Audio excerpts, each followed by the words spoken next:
Kung gusto mo na maging patay na patay sa iyo ang mahal mo, malayo o malapit man kayong dalawa sa isa't isa, ay mas mainam na gawin mo itong ritual na ibabahagi ko sa inyo ngayon.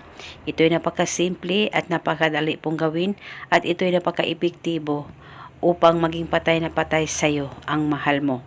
Basta itong ritual na ibabahagi ko sa inyo ngayon, gawin sa tama, gawin sa mabuti at hilingin ng buong puso. Pwede mo ito gawin sa kahit na anong araw o oras na gusto mo.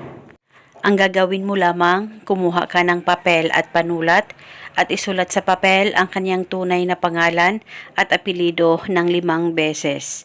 At pagkatapos mo na itong masulat, ay kumuha ka ng isang hibla ng buhok mo at ilagay ito sa papel na may nakasulat na pangalan niya.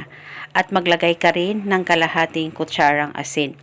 At pagkatapos ay sabay mong balutin ang isang hibla ng buhok mo at ang asin sa papel na may nakasulat na pangalan niya.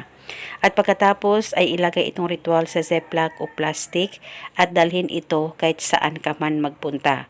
Wala na po kayong kailangan pang banggitin o ibulong na spell, basta gawin itong ritual na tama ang pagkagawa mo at paniguradong maging patay na patay sa'yo ang mahal mo.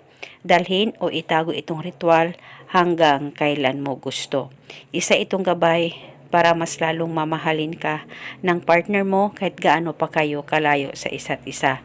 Basta magtiwala ka lang ng buong buo sa mga ganitong pamamaraan. At pwede ka rin gumawa pa ng iba't ibang ritual na binahagi ko. Kahit ilan pa ang ritual ang gusto mong gawin na pagsabayin sa isang araw ay wala pong problema. As long as 100% ang paniniwala mo sa mga ganitong usapin. At eto muna sa ngayon, maraming salamat po sa panunood. May God bless us all.